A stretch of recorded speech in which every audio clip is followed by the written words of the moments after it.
लोग जाने ही गीत है, लोग जाने ही गीत है।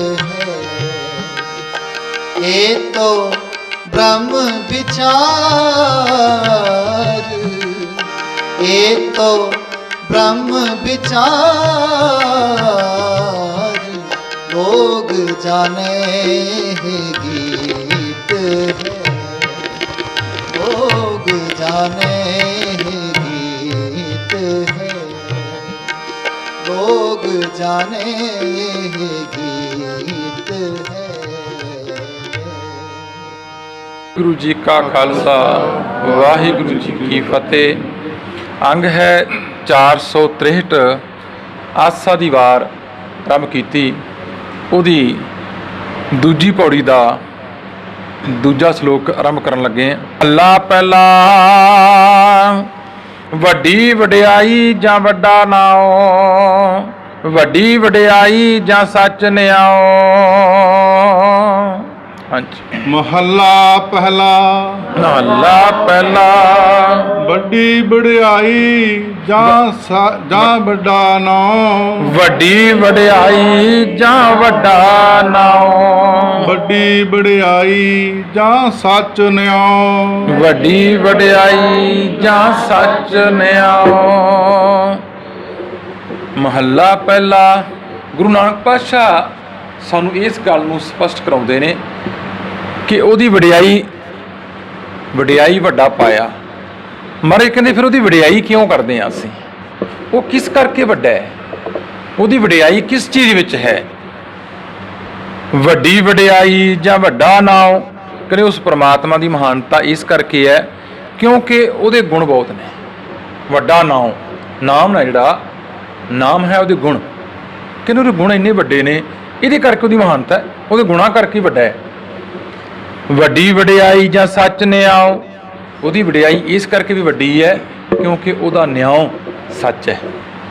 ਉੱਥੇ ਸੱਚੋ ਹੀ ਸੱਚ ਨਿਬੜੈ, ਕਿਉਂਕਿ ਉੱਥੇ ਸਿਫਾਰਿਸ਼ਾਂ ਨਹੀਂ ਚੱਲਦੀਆਂ, ਉੱਥੇ ਮਾਇਆ ਨਹੀਂ ਚੱਲਦੀ, ਉੱਥੇ ਨਿਆਉ ਜਿਹੜਾ ਹੈ ਉਸ ਮਾਲਕ ਦਾ ਉਹ ਸੱਚਾ ਹੈ। ਇਸ ਕਰਕੇ ਉਹਦੀ ਵਡਿਆਈ ਬਹੁਤ ਵੱਡੀ ਹੈ। ਹਾਂਜੀ। ਵੱਡੀ ਵਡਿਆਈ ਜਾਂ ਨਿਸ਼ਚਲ ਥਾਉ, ਵੱਡੀ ਵਡਿਆਈ ਜਾਂ ਨਿਚਲ ਥਾਉ, ਵੱਡੀ ਵਡਿਆਈ ਜਾਣੈ ਆਲਾਓ, ਵੱਡੀ ਵਡਿਆਈ ਜਾਣੈ ਆਲਾਓ। ਮਹਾਰਾਜ ਕਹਿੰਦੇ ਉਹਦੀ ਵਡਿਆਈ ਇਸ ਕਰਕੇ ਵੀ ਵੱਡੀ ਹੈ, ਇਸ ਕਰਕੇ ਅਸੀਂ ਹੈਰਾਨ ਹੋ ਜਾਂਦੇ ਹਾਂ। ਜਾਂ ਨਿਚਲ ਥਾਉ, ਕਿਉਂਕਿ ਉਹਦਾ ਥਾਂ ਨਿਸਥਿਰ ਹੈ, ਉਹ ਨਿਚਲ ਹੈ। ਨਿਚਲ ਤੋਂ ਭਾਵ ਹੈ ਕਿ ਉਹ ਪ੍ਰਮਾਤਮਾ ਅਡੋਲ ਹੈ। ਉਹਨੂੰ ਭਾਵੇਂ ਕੋਈ ਮੰਨਦਾ ਹੈ ਭਾਵੇਂ ਨਹੀਂ ਮੰਨਦਾ, ਉਹਦੇ ਨਿਯਮ ਪੱਕੇ ਨੇ, ਸਭ ਲਈ ਇੱਕੋ ਜਿਹੇ ਨੇ।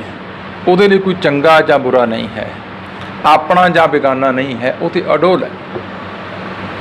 ਵੱਡੀ ਵਡਿਆਈ ਜਾਣੈ ਆਲਾਓ, ਕਹਿੰਦੇ ਵੱਡੀ ਵਡਿਆਈ ਉਹਦੀ ਇਸ ਕਰਕੇ ਵੀ ਹੈ। ਮਹਾਰਾਜ ਕਹਿੰਦੇ ਉਹ ਸਾਡੇ ਆਲਾਓ ਜੋ ਅਸੀਂ ਬੋਲਦੇ ਹਾਂ ਉਹਨਾਂ ਨੂੰ ਜਾਣਦਾ, ਜਾਣ ਲੈਂਦਾ ਸਾਡੇ ਅੰਦਰ ਦੀ ਹਾਲਤ ਨੂੰ। ਉਹ ਇਸ ਕਰਕੇ ਵਡਿਆਈ ਵੱਡੀ ਉਹਦੀ। ਮਹਾਰਾਜ ਕਹਿੰਦੇ ਕਹਿ ਕੇ ਤਾਂ ਵੇਖ ਹਾਜ਼ਰ ਨਾਜ਼ਰ ਹੋ ਕੇ ਇੱਕ ਵਾਰ, ਇੱਕ ਮਨ ਚਿੱਤ ਹੋ ਕੇ ਕਿਵੇਂ ਨਹੀਂ ਸੁਣੇਗਾ? ਸੁਣੇਗਾ, ਕਿਉਂਕਿ ਦੁਨੀਆ ਦੇ ਰਾਜੇ ਮਹਾਰਾਜਾ ਕੇ ਸਾਨੂੰ ਸਿਫਾਰਿਸ਼ਾਂ ਲੈ ਕੇ ਜਾਣੀਆਂ ਪੈਂਦੀਆਂ ਨੇ, ਬੜਾ ਕੁਝ ਕਰਨਾ ਪੈਂਦਾ, ਫਿਰ ਵੀ ਨਹੀਂ ਸੁਣਦੇ ਅਗਲੇ। ਪਰ ਮਹਾਰਾਜ ਕਹਿੰਦੇ ਵੇਖ ਉਹਦੀ ਵਡਿਆਈ ਇਸ ਕਰਕੇ ਵੱਡੀ ਹੈ ਜੋ ਤੂੰ ਅਲਾਉਣਾ ਹੈ ਨਾ ਅੰਦਰੋਂ। ਅਲਾਉਣਾ ਦਾ ਜਿਹੜਾ ਸ਼ਬਦ ਹੁੰਦਾ ਹੈ ਅੰਦਰਲੀ ਹੂਕ। ਜਦੋਂ ਤੂੰ ਹਿਰਦੇ ਤੋਂ ਆਪਣੀ ਗੱਲ ਕਹੇਗਾ ਤਾਂ ਤੇਰੀ ਗੱਲ ਸੁਣ ਲਏਗਾ, ਉਹ ਜਾਣਦਾ ਹੈ। ਹਾਂਜੀ। ਵੱਡੀ ਵਡਿਆਈ ਬੁਝੈ ਸਭ ਭਾਉ, ਵੱਡੀ ਵਡਿਆਈ ਬੁਝੈ ਸਭ ਭਾਉ, ਵੱਡੀ ਵਡਿਆਈ ਜਾਂ ਪੁੱਛਣਾ ਜਾਂ ਦਾਤ, ਵੱਡੀ ਵਡਿਆਈ ਜਾਂ ਪੁੱਛ ਨਾ ਦਾਤ,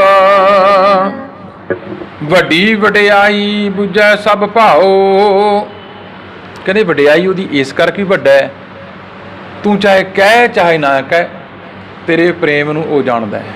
ਕੋਈ ਜ਼ਰੂਰੀ ਨਹੀਂ ਕਿ ਕਹਿਣਾ ਹੀ ਹੈ ਤੈਂ, ਮੈਨੂੰ ਬੋਲਿਆ ਸਭ ਕੁਛ ਜਾਣਦਾ, ਉਹ ਤਾਂ ਜਾਣਦਾ। ਜ਼ਰੂਰੀ ਥੋੜ੍ਹੀ ਹੈ ਕਿ ਕਹਿਣਾ ਹੀ ਹੈ। ਕਹਿੰਦੇ ਤੇਰੇ ਅੰਦਰ ਦੀ ਹਾਲਤ ਨੂੰ ਉਹ ਫਿਰ ਵੀ ਜਾਣਦਾ ਹੈ। ਵੱਡੀ ਵਡਿਆਈ ਜਾਂ ਪੁੱਛ ਨਾ ਦਾਤ, ਮਹਾਰਾਜ ਕਹਿੰਦੇ ਭਾਈ ਉਹਦੀ ਵਡਿਆਈ ਇਸ ਕਰਕੇ ਵੱਡੀ ਹੈ ਕਿ ਉਹ ਵਾਹਿਗੁਰੂ ਅਕਾਲ ਪੁਰਖ ਜੋ ਹੈ ਕਿਸੇ ਦੀ ਸਲਾਹ ਲੈ ਕੇ, ਕਿਸੇ ਨੂੰ ਪੁੱਛ ਕੇ ਕਿਸੇ ਨੂੰ ਦਾਤਾ ਨਹੀਂ ਦਿੰਦਾ। ਕਿਉਂਕਿ ਅਸੀਂ ਵਿੱਚ ਵਿਚੋਲੇ ਬਣ ਜਾਂਦੇ ਨਾ ਕਿ ਮੈਂ ਤੇਰੀ ਅਰਦਾਸ ਕਰੂੰਗਾ ਤੇ ਤੇਰੇ ਦਾਤ ਤਾਂ ਹੋਏਗੀ, ਮੈਂ ਤੁਹਾਡੇ ਘਰੇ ਜਾ ਕੇ ਫਲ ਪਾ ਕੇ ਆਊਂਗਾ, ਮੁੰਡਾ ਤਾਂ ਹੋਊਗਾ।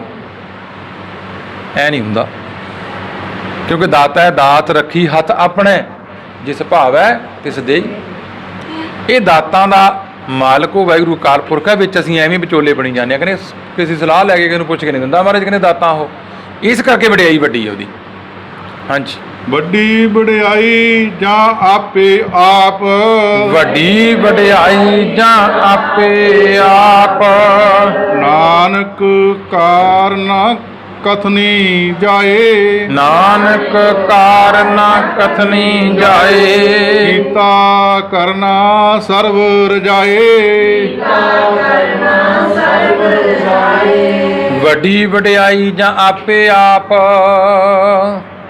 ਮਹਾਰਾਜ ਕਹਿੰਦੇ ਉਹਦੀ ਵੱਡੀ ਵਡਿਆਈ ਇਸ ਕਰਕੇ ਵੀ ਹੈ ਕਿ ਉਹ ਆਪਣੇ ਆਪ ਵਿੱਚ ਆਪ ਸੰਪੂਰਨ ਹੈ। ਬਸ ਉਹ ਕਿਸੇ ਕੋਲੋਂ ਨਹੀਂ ਪੁੱਛਦਾ, ਉਹ ਕਿਸੇ ਦੇ ਅਧੀਨ ਨਹੀਂ ਹੈ। ਨਾਨਕ ਕਾਰਨ ਕਥਨੀ ਜਾਏ।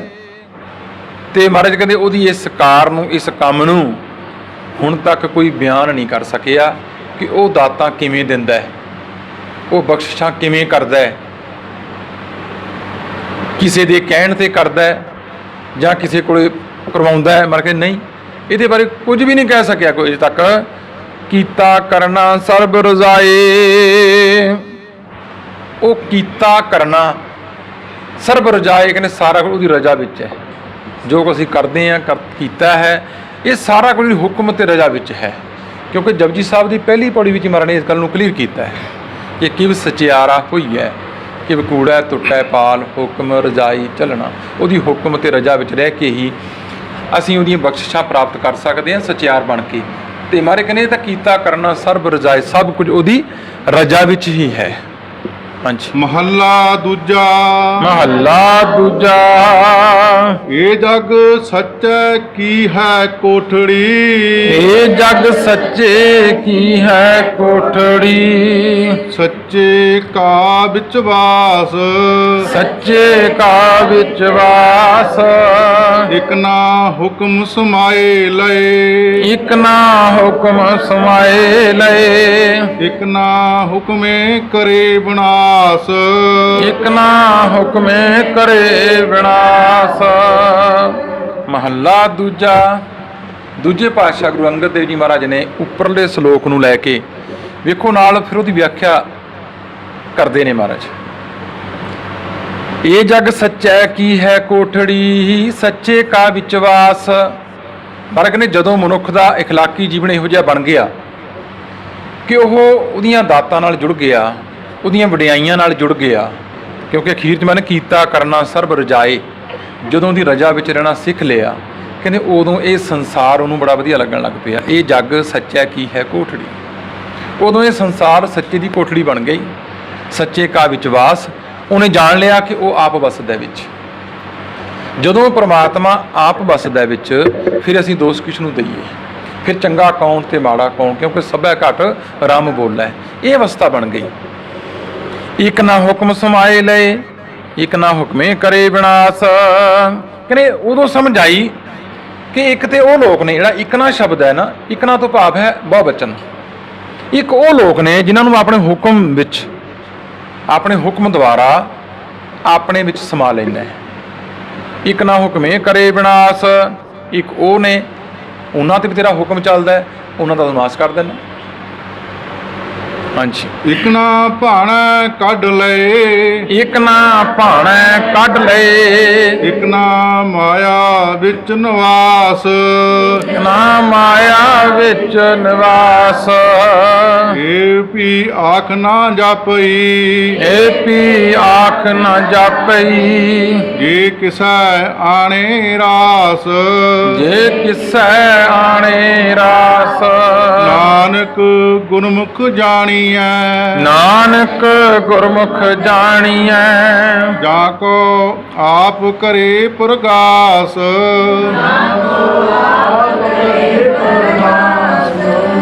ਇੱਕ ਨਾ ਭਾਣਾ ਕੱਢ ਲਏ, ਇੱਕ ਨਾ ਮਾਇਆ ਵਿੱਚ ਨਿਵਾਸ। ਕਿਉਂਕਿ ਮਾੜਾ ਮਹਾਰਾਜ ਨੇ ਕਿਸੇ ਨੂੰ ਕਿਹਾ ਕਿ ਵੇਖੋ ਇਹ ਉਹਦੀ ਕੁਦਰਤ ਹੈ, ਉਹ ਬਖਸ਼ਿਸ਼ਾਂ ਕਰਦਾ ਹੈ ਆਪ।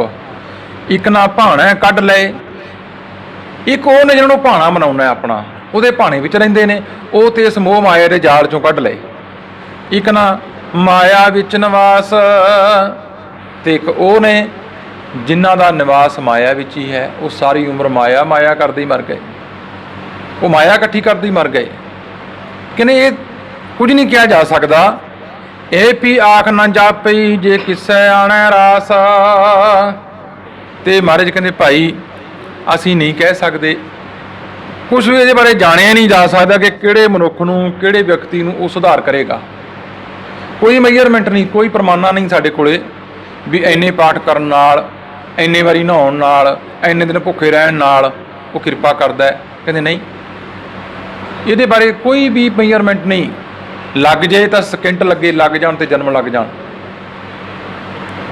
ਕਿਉਂਕਿ ਇਹ ਦਾਤ ਉਸ ਮਾਲਕ ਨੇ, ਪ੍ਰਭੂ ਨੇ ਆਪਣੇ ਹੱਥ ਵਿੱਚ ਰੱਖੀ। ਦੂਜੇ ਪਾਤਸ਼ਾਹ ਮਹਾਰਾਜ ਸਾਨੂੰ ਸਮਝਾਉਂਦੇ ਨੇ ਕਿ ਐਵੇਂ ਚੱਕਰਾਂ ਵਿੱਚ ਨਾ ਪੈ, ਉਹ ਮਾਲਕ ਨਾਲ ਉਹਦੀ ਹੁਕਮ ਤੇ ਰਜਾ ਵਿੱਚ ਰਹਿਣਾ ਸਿੱਖ ਲੈ, ਉਹਦੀ ਰਜਾ ਨੂੰ ਸਤ-ਸਤ ਕਰਕੇ ਮੰਨ, ਫਿਰ ਤੈਨੂੰ ਸਮਝ ਆ ਜਾਏਗਾ ਕਿ ਸੰਸਾਰ ਚੱਲ ਕੇ ਮੇਰੇ ਹੈ। ਇੱਕ ਤੇ ਉਹ ਨੇ, ਕਿਉਂਕਿ ਦੁਨੀਆ ਦਾ ਮਤਲਬ ਹੈ ਦੋ ਪਾਸੇ, ਜੇ ਸੱਚ ਹੈ ਤਾਂ ਝੂਠ ਵੀ ਹੈ, ਜੇ ਚੰਗਿਆਈ ਹੈ ਤਾਂ ਬੁਰਾਈ ਵੀ ਹੈ। ਇਸ ਕਰਕੇ ਮਹਾਰਾਜ ਕਹਿੰਦੇ ਇੱਕ ਨਾ ਭਾਣਾ ਕੱਢ ਲਏ, ਇੱਕ ਤੇ ਉਹ ਨੇ ਜਿਹੜੇ ਤੇਰੇ ਭਾਣੇ ਵਿੱਚ ਨੇ, ਉਹਨਾਂ ਨੂੰ ਤੇ ਇਸ ਸੰਸਾਰ ਸਾਗਰ ਚੋਂ ਕੱਢ ਲਿਆ। ਇੱਕ ਨਾ ਮਾਇਆ ਵਿੱਚ ਨਿਵਾਸ, ਇਹ ਵੀ ਆਖ ਨਾ ਜਾਪਈ। ਕਹਿੰਦੇ ਕੋਈ ਜਾਣਿਆ ਨਹੀਂ ਜਾ ਸਕਦਾ, ਇਹਦੇ ਬਾਰੇ ਆਖਿਆ ਨਹੀਂ ਜਾ ਸਕਦਾ। ਜੇ ਕਿਸੇ ਆਣੇ ਰਾਸ, ਕਿਹਨੂੰ ਰਾਸ ਆ ਜਾਏ, ਕੋਈ ਨਹੀਂ ਜਾ ਸਕਿਆ। ਨਾਨਕ ਗੁਰਮੁਖ ਜਾਣੀਐ ਜਾਂ ਕੋ ਆਪ ਕਰੇ ਪ੍ਰਗਾਸ। ਦੂਜੇ ਪਾਤਸ਼ਾਹ ਮਹਾਰਾਜ ਨੇ ਆਪਣਾ ਫੈਸਲਾ ਦਿੱਤਾ ਅਗਲੀ ਲਾਈਨ ਵਿੱਚ। ਦੂਜੇ ਨਾਨਕ ਸਾਹਿਬ ਸ੍ਰੀ ਅੰਗਦ ਦੇਵ ਜੀ ਮਹਾਰਾਜ ਕਹਿੰਦੇ ਨਾਨਕ ਗੁਰਮੁਖ ਜਾਣੀਐ। ਕਹਿੰਦੇ ਭਾਈ ਗੁਰੂ ਵਾਲਾ ਤੇ ਫਿਰ ਗੁਰਮੁਖ ਤੇ ਉਹੀਓ ਜਾਣਿਆ ਜਾ ਸਕਦਾ ਹੈ ਜਿਨ੍ਹਾਂ ਉੱਤੇ ਉਹ ਆਪ ਕਿਰਪਾ ਕਰਦਾ ਹੈ, ਬਖਸ਼ਿਸ਼ ਕਰਦਾ ਹੈ, ਜਿਨ੍ਹਾਂ ਦੇ ਹਿਰਦੇ ਵਿੱਚ ਉਹ ਪ੍ਰਕਾਸ਼ ਕਰ ਦਿੰਦਾ ਗਿਆਨ ਦਾ। ਕਹਿੰਦੇ ਗੁਰਮੁਖ ਜਾਣੀਐ, ਗੁਰੂ ਦੇ ਮੁਖ ਦੁਆਰਾ, ਗੁਰਮੁਖ ਦੁਆਰਾ ਭਾਵ ਬਾਣੀ ਦੁਆਰਾ ਹੀ ਉਹਨੂੰ ਜਾਣਿਆ ਜਾ ਸਕਦਾ ਹੈ, ਪਰ ਜਿਨ੍ਹਾਂ ਉੱਤੇ ਉਹ ਆਪ ਕਿਰਪਾ ਕਰਦਾ ਹੈ। ਬਾਣੀ ਵਿਰਲੋ ਵਿਚਾਰਸੀ ਜੇ ਕੋ ਗੁਰਮੁਖ ਹੋਏ। ਕਹਿੰਦੇ ਵਿਰਲੇ ਵਿਰਲੇ ਹੀ ਨੇ, ਪਰ ਜੇ ਹੋ ਜਾਏ, ਜਿਨ੍ਹਾਂ ਉੱਤੇ ਗੁਰਮੁਖ ਬਣਾ ਦਿੰਦਾ ਹੈ, ਜਿਨ੍ਹਾਂ ਨੂੰ ਕਿਰਪਾ ਕਰਦਾ, ਜਿਨ੍ਹਾਂ ਉੱਤੇ ਬਖਸ਼ਿਸ਼ ਕਰਦਾ ਹੈ, ਜਾਂ ਕੋ ਆਪ ਕਰੇ, ਪਰ ਜਿਨ੍ਹਾਂ ਉੱਤੇ ਆਪ ਕਿਰਪਾ ਕਰਕੇ, ਜਿਨ੍ਹਾਂ ਅੰਦਰ ਇਹ ਗਿਆਨ ਦਾ ਪ੍ਰਕਾਸ਼ ਕਰਦਾ ਹੈ, ਉਹ ਹੀ ਇਹ ਗੱਲ ਨੂੰ ਸਮਝਦੇ ਨੇ। ਮਤ ਕੋਈ ਜਾਣੇ ਕਿ ਗਿਣਤੀਆਂ ਮਿਣਤੀਆਂ ਨਾਲ ਅਸੀਂ ਉਹਨੂੰ ਪਾ ਲਵਾਂਗੇ। ਮਹਾਰਾਜ ਕਹਿੰਦੇ ਨਹੀਂ, ਇਹਦੇ ਬਾਰੇ ਕੋਈ ਮੇਜਰਮੈਂਟ ਨਹੀਂ ਕਿਸੇ ਦਾ। ਹਾਂਜੀ। ਪੌੜੀ ਪੌੜੀ ਨਾਨਕ ਜੀ ਉਪਾਏ ਕੈ, ਨਾਨਕ ਜੀ ਉਪਾਏ ਕੈ, ਲਿਖ ਨਾਵੇਂ ਧਰਮ ਬਹਾਲਿਆ, ਮਾਵੇਂ ਧਰਮ ਬਹਾਲਿਆ। ਉਥੈ ਸੱਚੇ ਹੀ ਸੱਚ ਨਿਬੜੈ, ਉੱਥੇ ਸੱਚੇ ਹੀ ਸੱਚ ਨਿਬੜੈ। ਚੁਣ ਬਖ ਕੱਢੇ ਜਜਮਾਲਿਆ, ਚੁਣ ਵੱਖ ਕੱਢੇ ਜਜਮਾਲਿਆ। ਪੌੜੀ ਨਾਨਕ ਜੀ ਉਪਾਏ ਕੈ, ਲਿਖ ਨਾਵੇਂ ਧਰਮ ਬਹਾਲਿਆ। ਇਹ ਜਿਹੜੀ ਪੌੜੀ ਮਹਾਰਾਜ ਨੇ ਆਰੰਭਤਾ ਕੀਤੀ, ਇਹਨੂੰ ਸਮਝਣ ਵਾਲੀ ਨਾਨਕ ਗੁਰੂ ਨਾਨਕ ਪਾਤਸ਼ਾਹ ਮਹਾਰਾਜ ਕਹਿੰਦੇ ਭਾਈ ਇਹ ਜੀ ਪੈਦਾ ਕੀਤਾ ਉਹਨੇ। ਨਾਨਕ ਜੀ ਉਪਾਏ ਕੈ, ਲਿਖ ਨਾਵੇਂ ਧਰਮ ਬਹਾਲਿਆ, ਪਰ ਆਪਣੀ ਜੋਤ ਵੀ ਵਿੱਚ ਰੱਖ ਦਿੱਤੀ। ਨਾਮ ਦੀ ਜੋਤ ਹੈ ਨਾ ਜਿਹੜੀ, ਆਪ ਵਿੱਚ ਬੈਠਾ ਹੈ ਵਿੱਚ। ਆਪਾਂ ਕਹਿੰਦੇ ਆ ਕਿ ਮੇਰਾ ਮਨ ਤੇ ਮੰਨਦਾ, ਪਰ ਮੇਰੀ ਆਤਮਾ ਨਹੀਂ ਮੰਨਦੀ। ਜਿਹੜੀ ਆਤਮਾ ਹੈ ਉਹ ਪ੍ਰਮਾਤਮਾ ਦੀ ਅੰਸ਼ ਹੈ। ਸੱਚ ਨੂੰ ਅਸੀਂ ਮੰਨਦੇ ਹਾਂ। ਕੋਈ ਵੀ ਮਾੜਾ ਕਰਮ ਕਰਨ ਤੋਂ ਪਹਿਲਾਂ ਸਾਡੀ ਅੰਦਰਲੀ ਜ਼ਮੀਰ ਸਾਨੂੰ ਰੋਕਦੀ ਹੈ। ਚੋਰੀ ਕਰਨ ਤੋਂ ਪਹਿਲਾਂ, ਠੱਗੀ ਮਾਰਨ ਤੋਂ ਪਹਿਲਾਂ, ਝੂਠ ਬੋਲਣ ਤੋਂ ਪਹਿਲਾਂ। ਠੀਕ ਆ, ਅਸੀਂ ਦੂਜਿਆਂ ਤੋਂ ਲੁਕਾ ਸਕਦੇ ਹਾਂ। ਮੈਂ ਵੇਖਦਾ ਕਿ ਸਮਾਜ ਦੇ ਵਿੱਚ ਮਖੌਟੇ ਪਾਏ ਨੇ ਲੋਕਾਂ ਨੇ, ਬਦਲਦਾ ਕੁਝ ਵੀ ਨਹੀਂ ਹੈ, ਸਿਰਫ ਮਖੌਟਾ ਉਤਰਦਾ, ਫਿਰ ਸੱਚ ਨਿਕਲ ਆਉਂਦਾ ਵਿੱਚੋਂ। ਸੱਚ ਕੁਝ ਹੋਰ ਹੁੰਦਾ, ਮਖੌਟਾ ਕੋਈ ਹੋਰ ਪਾਇਆ ਹੋਇਆ। ਪਰ ਉਹਦਾ ਸੱਚ ਹੈ ਅੰਦਰ, ਕਹਿੰਦੇ ਉਹ ਪਹਿਲਾਂ ਹੀ ਲਿਖਿਆ ਬਿਠਾਇਆ ਉਹਨੇ ਮਾਲਕ ਨੇ ਆਪ। ਹਰ ਇੱਕ ਜੀਵ ਦੇ ਵਿੱਚ ਇਹ ਚੀਜ਼ ਹੈ, ਕੋਈ ਵੀ ਕਰਮ ਕਰਨ ਤੋਂ ਪਹਿਲਾਂ ਮੈਂ ਕਹਿੰਦਾ ਲਿਖ ਨਾਮ ਹੈ ਧਰਮ ਬਹਾਲਿਆ, ਉਥੈ ਸੱਚੇ ਹੀ ਸੱਚ ਨਿਬੜੈ, ਚੁਣ ਵਖ ਕੱਢੇ ਜਜਮਾਲਿਆ। ਇੱਥੇ ਮੈਂ ਕਹਿੰਦਾ ਉਥੈ ਉਸ ਅਵਸਥਾ ਤੇ ਜਦੋਂ ਮਨੁੱਖ ਪਹੁੰਚਦਾ ਹੈ, ਕੋਈ ਕੰਮ ਕਰਨ ਤੋਂ ਪਹਿਲਾਂ ਉਸ ਅਵਸਥਾ ਤੇ ਜਾਂਦਾ ਹੈ, ਵੇਖੋ ਉੱਥੇ ਸੱਚੋ ਹੀ ਸੱਚ ਨਿਬੜਦਾ ਹੈ। ਚੁਣ ਵਖ ਕੱਢੇ ਜਜਮਾਲਿਆ, ਕਹਿੰਦੇ ਜਿਹੜੇ ਠੱਗੀਆਂ ਮਾਰਨ ਵਾਲੇ ਸਨ, ਝੂਠ ਬੋਲਣ ਵਾਲੇ ਸਨ, ਉਹ ਚੁਣ ਕੇ ਵੱਖ ਕਰ ਦਿੰਦਾ, ਇੱਕ ਵਾਰੀ ਇੱਕ ਪਰਾਂ ਕਰ ਦਿੰਦਾ ਸਾਨੂੰ ਉਹਨਾਂ ਨੂੰ। ਇੱਕ ਵਾਰੀ ਤੇ ਸਾਡੇ ਮਨ ਅੰਦਰ ਇਹ ਗੱਲ ਹੁੰਦੀ ਹੈ, ਹੋਰ ਕੋਈ ਧਰਮਰਾਜ ਕਿਤੇ ਬੈਠਾ ਜਾਂ ਹੋਰ ਬੈਠਾ ਉਹ ਕਰਦਾ ਕਿ ਨਹੀਂ, ਸਭ ਦੇ ਅੰਦਰ ਹੀ ਵਾਪਰਦਾ ਹੈ, ਮੇਰੇ ਅੰਦਰ ਵੀ ਵਾਪਰਦਾ, ਤੁਹਾਡੇ ਅੰਦਰ ਵੀ ਵਾਪਰਦਾ। ਕਿਸੇ ਨੂੰ ਮਾੜਾ ਬੋਲਣ ਤੋਂ ਪਹਿਲਾਂ, ਕਿਸੇ ਦਾ ਮਾੜਾ ਕਰਨ ਤੋਂ ਪਹਿਲਾਂ, ਕਿਸੇ ਨਾਲ ਚੋਰੀ ਕਰਨ ਤੋਂ ਪਹਿਲਾਂ, ਕੋਈ ਵਿਚਾਰ ਕਰਨ ਤੋਂ ਪਹਿਲਾਂ ਸਾਡੀ ਜ਼ਮੀਰ ਐਵਨ ਕਿ ਤੁਸੀਂ ਨੋਟ ਕਰ ਲਿਓ, ਸਾਡੇ ਲੂੰ ਕੰਡੇ ਵੀ ਖੜੇ ਹੋ ਜਾਂਦੇ ਨੇ। ਸਾਡੀ ਜਿਹੜੀ ਤਵੱਚਾ ਹੈ, ਸਾਡਾ ਚਮੜੀ ਹੈ ਜਿਹੜੀ, ਉਹ ਵੀ ਸਾਨੂੰ ਜੋ ਇੱਕ ਵਾਰੀ ਕਰਦੀ ਹੈ ਕਿ ਨਹੀਂ ਇਹ ਕਰਮ ਛੱਡ ਦੇ, ਇਹ ਤੇਰਾ ਨਹੀਂ। ਤੇ ਜਦੋਂ ਬੰਦਾ ਬਾਰ-ਬਾਰ ਉਹ ਕਰਦਾ ਹੈ, ਕਹਿੰਦੇ ਉਹਦੀ ਜ਼ਮੀਰ ਮਰ ਜਾਂਦੀ, ਫਿਰ ਉਹ ਗਰਕ ਕੇ ਰਹਿ ਜਾਂਦਾ ਹੈ। ਬਸ ਇਹੀ ਅਵਸਥਾ ਹੈ, ਹੋਰ ਕੁਝ ਨਹੀਂ। ਇੱਥੇ ਮਹਾਰਾਜ ਉਸ ਗੱਲ ਨੂੰ ਬਿਆਨ ਕਰਦੇ ਨੇ ਕਿ ਲਿਖ ਉੱਥੇ ਸੱਚਾ ਹੀ ਸੱਚ ਨਿਬੜੈ, ਚੁਣ ਵੱਖ ਕੱਢੇ ਜਜਮਾਲਿਆ। ਇਸ ਕਰਕੇ ਉਹ ਜਜਮਾਲ ਜਿਹੜੇ ਵੱਖਰੇ ਲੋਕ ਸਨ, ਉਹ ਵੱਖੇ ਕਰ ਦਿੰਦਾ, ਆਪ ਪਰਾਂ ਕਰ ਦਿੰਦਾ, ਸੱਚ ਤੇ ਝੂਠ ਦੀ ਪਹਿਚਾਣ ਕਰ ਦਿੰਦਾ ਅੰਦਰੋਂ ਹੀ। ਹਾਂਜੀ। ਥਾਉ ਨਾ ਪਾਇਨ ਕੁੜਿਆਰ, ਥਾਉ ਨਾ ਪਾਇਨ ਕੂੜਿਆਰ, ਮੂੰਹ ਕਾਲੈ ਦੋਜਕ ਚਾਲਿਆ, ਕਾਲੈ ਦੋਜਕ ਚਾਲਿਆ। ਤੇਰਾ ਨਾਏ ਰਤੇ ਸੇਜਣ ਗਏ, ਤੇਰੇ ਨਾਏ ਰੱਤੇ ਸੇਜਣ ਗਏ, ਹਾਰ ਗਏ ਸੇ ਠੱਗਣ ਵਾਲਿਆ, ਹਾਰ ਗਏ ਸੇ ਠੱਗਣ ਵਾਲਿਆ। ਲਿਖ ਨਾਮੈ ਧਰਮ ਬਹਾਲਿਆ, ਲਿਖ ਨਾਮੈ ਧਰਮ ਬਹਾਲਿਆ। ਮਹਾਰਾਜ ਕਹਿੰਦੇ ਉਹ ਸਾਡੇ ਮਨ ਦੀ ਅਵਸਥਾ ਹੈ। ਚੁਣ ਵੱਖ ਕੱਢੇ ਜਜਮਾਲਿਆ, ਕਹਿੰਦੇ ਜਿਹੜੇ ਕੋੜੀ ਲੋਕ ਅੰਦਰਲੇ, ਜਜਮਾਲ ਦਾ ਮਤਲਬ ਹੁੰਦਾ ਕੋੜੀ ਜਿਹਾ ਬੰਦਾ, ਜਿਹੜੇ ਕਿ ਕੰਮ ਨਹੀਂ ਕਰ ਸਕਦੇ ਸੀ, ਆਪਾਂ ਕੋੜੀ ਉਹਨੂੰ ਕਹਿੰਦੇ ਹਾਂ ਜਿਹੜਾ ਵਿਕਰਮ ਕਰਦਾ ਹੋਵੇ, ਭੈੜੇ ਕਰਮ ਕਰਦਾ ਹੋਵੇ, ਇਹਨੂੰ ਵੱਖ ਹੋ ਗਏ। ਥਾਉ ਨਾ ਪਾਇਨ ਕੂੜਿਆਰ, ਮੂੰਹ ਕਾਲੈ ਦੋਜਕ ਚਾਲਿਆ। ਕਹਿੰਦੇ ਉਹਨਾਂ ਨੂੰ ਉੱਥੇ ਥਾਂ ਨਹੀਂ ਮਿਲਦਾ ਜਿਹੜੇ ਕੂੜਿਆਰ ਨੇ, ਕਿਉਂਕਿ ਦੋ ਤਰ੍ਹਾਂ ਦਾ ਜੀਵਨ ਹੈ, ਇੱਕ ਹੈ ਸਚਿਆਰ, ਸੱਚ ਨਾਲ ਜੁੜਿਆ ਹੋਇਆ ਜੀਵਨ, ਇੱਕ ਹੈ ਕੂੜਿਆਰ, ਝੂਠ ਨਾਲ ਜੁੜਿਆ ਹੋਇਆ ਜੀਵਨ। ਜਿਹੜੇ ਵਿੱਚ ਝੂਠ ਨਾਲ ਜੁੜੇ ਰਹੇ, ਕਹਿੰਦੇ ਉਹਨਾਂ ਨੂੰ ਥਾਂ ਨਹੀਂ ਮਿਲਦਾ। ਥਾਉ ਨਾ ਪਾਇਨ ਕੂੜਿਆਰ, ਮੂੰਹ ਕਾਲੈ ਦੋਜਕ ਚਾਲਿਆ। ਕਹਿੰਦੇ ਕਾਲੇ ਮੂੰਹ ਨੇ, ਕਾਲਾ ਮੂੰਹ ਹੁੰਦਾ ਭਾਵ ਬੇਇੱਜ਼ਤ ਹੋ ਕੇ ਸੰਸਾਰ ਤੋਂ ਜਾਂਦੇ ਨੇ ਤੇ ਦੋਜਕ ਭੋਗਦੇ ਨੇ। मेरे राम हम बारक हर प्रभ के हैं ए आणे, हम बारक हर प्रभ के हैं ए आणे।